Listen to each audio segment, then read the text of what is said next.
ओम नमो भगवते वासुदेवाय। नमस्कार दोस्तों, स्वागत है आप सभी का हमारे चैनल भक्ति ज्ञान में। दोस्तों आइए सुनते हैं श्रीमद् भागवत महापुराण की कथा। दोस्तों, इस कथा में हम वर्णन करेंगे प्रद्युम्न का जन्म और सम्रासुर का वध। श्री सुखदेव जी कहते हैं, परीक्षित, कामदेव भगवान वासुदेव के ही अंश हैं। वे पहले रुद्र भगवान की क्रोधाग्नि से भस्म हो गए थे और फिर शरीर प्राप्ति के लिए उन्होंने अपने अंशी भगवान वासुदेव का ही आश्रय लिया। वे ही काम अब की बार भगवान श्री कृष्ण के द्वारा रुक्मिणी जी के गर्भ से उत्पन्न हुए और प्रद्युम्न नाम से जगत में प्रसिद्ध हुए। सौंदर्य, वीर, सौशील्य आदि सद्गुणों में भगवान श्री कृष्ण से वे किसी प्रकार कम न थे। बालक प्रद्युम्न अभी 10 दिन के भी न हुए थे कि काम रूपी सम्रासुर वेश बदलकर सूती का ग्रह से उन्हें हर ले गया और समुद्र में फेंककर अपने घर लौट गया। उसे मालूम हो गया था कि यह मेरा भावी शत्रु है। समुद्र में बालक प्रद्युम्न को एक बड़ा भारी मत्स्य निकल गया। तदंतर मछुओं ने अपने बहुत बड़े जाल में फंसाकर दूसरी मछलियों के साथ उस मत्स्य को भी पकड़ लिया और उन्होंने उसे ले जाकर सम्रासुर को भेंट के रूप में दे दिया। सम्रासुर के रसोइये उस अद्भुत मत्स्य को उठाकर रसोई घर में ले गए और कुल्हाड़ियों से उसे काटने लगे। रसोइयों ने मत्स्य के पेट में बालक देखकर उसे सम्रासुर की दासी मायावती को समर्पित कर दिया। उसके मन में बड़ी शंका हुई। तब नारद जी ने आकर बालक का कामदेव होना, श्री कृष्ण की पत्नी रुक्मिणी के गर्भ से जन्म लेना, मत्स्य के पेट में जाना सब कुछ कह सुनाया। परीक्षित, वह मायावती कामदेव की यशस्विनी पत्नी रति ही थी। जिस दिन शंकर जी के क्रोध से कामदेव का शरीर भस्म हो गया था, उसी दिन से वह उसकी देह के पुनः उत्पन्न होने की प्रतीक्षा कर रही थी। उसी रति को सम्रासुर ने अपने यहाँ दाल भात बनाने के लिए काम में नियुक्त कर रखा था। जब उसे मालूम हुआ कि इस शिशु के रूप में मेरे पति कामदेवी हैं, तब वह उसके प्रति बहुत प्रेम करने लगी। श्री कृष्ण कुमार भगवान प्रद्युम्न बहुत थोड़े दिनों में जवान हो गए। उनका रूप लावण्य इतना अद्भुत था कि जो स्त्री उनकी ओर देखती, उनके मन में श्रृंगार रस का उद्दीपन हो जाता। कमल दल के समान कोमल एवं विशाल नेत्र, घुटनों तक लंबी लंबी बाहें और मनुष्य लोक में सबसे सुंदर शरीर। रति सलज्ज हास्य के साथ बहु मटका कर उनकी ओर देखती और प्रेम से भरकर स्त्री पुरुष संबंधी भाव व्यक्त करती हुई उनकी सेवा शुश्रूषा में लगी रहती। श्री कृष्ण नंदन भगवान प्रद्युम्न ने उसके भावों में परिवर्तित देकर कहा, देवी, तुम तो मेरी माँ के समान हो। तुम्हारी बुद्धि उल्टी कैसे हो गई? मैं देखता हूँ कि तुम माता का भाव छोड़कर कामनी के समान हाव भाव दिखा रही हो। रति ने कहा, प्रभु, आप स्वयं भगवान नारायण के पुत्र हैं। सम्रासुर आपको सूतिका गृह से चुरा लाया था। आप मेरे पति स्वयं कामदेव हैं और मैं आपकी सदा की धर्म पत्नी रति हूँ। मेरे स्वामी, जब आप 10 दिन के भी न थे, तब इस सम्रासुर ने आपको हरकर समुद्र में डाल दिया था। वहाँ एक मत्स्य आपको निगल गया और उसी के पेट से आप यहाँ मुझे प्राप्त हुए हैं। यह सम्रासुर सैकड़ों प्रकार की माया जानता है। इसको अपने बस में कर लेना या जीत लेना बहुत ही कठिन है। आप अपने इस शत्रु को मोहन आदि मायाओं के द्वारा नष्ट कर डालिए। स्वामिन, अपनी संतान आपके खो जाने से आपकी माता पुत्र स्नेह से व्याकुल हो रही है। वे आतुर होकर अत्यंत दीनता से रात दिन चिंता करती रहती हैं।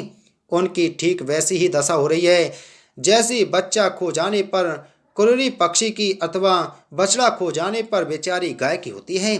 मायावती रति ने इस प्रकार कहकर परम शक्तिशाली प्रद्युम्न को महामाया नाम की विद्या सिखाई। यह विद्या ऐसी है जो सब प्रकार की मायाओं का नाश कर देती है। अब प्रद्युम्न जी सम्रासुर के पास जाकर उस पर बड़े कटु कटु आपेक्ष करने लगे। वे चाहते थे कि यह किसी प्रकार झगड़ा कर बैठे। इतना ही नहीं, उन्होंने युद्ध के लिए उसे स्पष्ट रूप से ललकारा। प्रद्युम्न जी के कटु वचनों की चोट से सम्रासुर तिलमिला उठा, मानो किसी ने विषैले सांप को पैर से ठोकर मार दी हो। उसकी आंखें क्रोध से लाल हो गईं। वह हाथ में गदा लेकर बाहर निकल आया। उसने अपनी गदा बड़े जोर से आकाश में घुमाई और इसके बाद प्रद्युम्न जी पर चला दी। गदा चलाते समय उसने इतना कर्कश सिंहनाद किया मानो बिजली कड़क रही हो। परीक्षित, भगवान प्रद्युम्न ने देखा कि उसकी गदा बड़े वेग से मेरी ओर आ रही है। तब उन्होंने अपनी गदा के प्रहार से उसकी गदा गिरा दी और क्रोध में भरकर अपनी गदा उस पर चलाई। तब वह दैत्य मायासुर की बतलाई हुई आसुरी माया का आश्रय लेकर आकाश में चला गया और वहीं से प्रद्युम्न जी पर अस्त्र शस्त्रों की वर्षा करने लगा। महारथी प्रद्युम्न जी पर बहुत ही अस्त्र वर्षा करके जब वह उन्हें पीड़ित करने लगा, तब उन्होंने समस्त मायाओं को शांत करने वाली सत्वमयी महाविद्या का प्रयोग किया। तदंतर सम्रासुर ने यक्ष, गंधर्व, पिशाच, नाग और राक्षसों की सैकड़ों मायाओं का प्रयोग किया, परंतु श्री कृष्ण कुमार प्रद्युम्न जी ने अपनी महाविद्या से उन सब का नाश कर दिया। इसके बाद उन्होंने एक तीक्ष्ण तलवार उठाई और सम्रासुर का किरीट एवं कुंडल से सुशोभित सिर, जो लाल लाल दाढ़ी मूंछों से बड़ा भयंकर लग रहा था, काट कर धड़ से अलग कर दिया। देवता लोग पुष्पों की वर्षा करते हुए स्तुति करने लगे और इसके बाद मायावती रति, जो आकाश में चलना जानती थी, अपने पति प्रद्युम्न जी को आकाश मार्ग से द्वारकापुरी में ले गई। परीक्षित, आकाश में अपना गोरी पत्नी के साथ सांवले प्रद्युम्न जी की ऐसी शोभा हो रही थी मानो बिजली और मेघ का जोड़ा हो। इस प्रकार उन्होंने भगवान के उस उत्तम अंतःपुर में प्रवेश किया जिसमें सैकड़ों श्रेष्ठ रमणियां निवास करती थीं। अंतःपुर की नारियों ने देखा कि प्रद्युम्न जी का शरीर वर्षाकालीन मेघ के समान श्याम वर्ण है, रेशमी पीताम्बर धारण किए हुए हैं, घुटनों तक लंबी भुजाएं हैं, रत्न नारी नेत्र हैं और सुंदर मुख पर मंद मंद मुस्कान की अनूठी ही छटा है।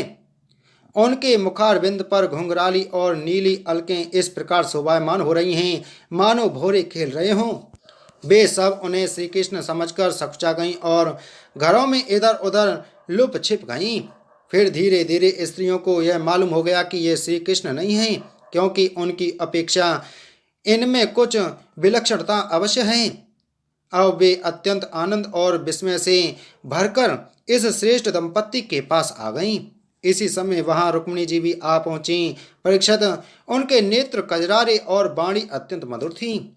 इस नवीन दंपत्ति को देखते ही उन्हें अपने खोए हुए पुत्र की याद हो आई। वात्सल्यता स्नेह की अधिकता से उनके स्तनों से दूध झरने लगा। रुक्मिणी जी सोचने लगी, यह नर रत्न कौन है? यह कमल नयन किसका पुत्र है? किस बड़ भाग्नि ने इसे अपने गर्भ में धारण किया होगा? इसे यह कौन सौभाग्यवती पत्नी रूप में प्राप्त हुई है? मेरा भी एक नन्हा सा शिशु खो गया था, न जाने कौन उसे सूतिका गृह से उठा ले गया।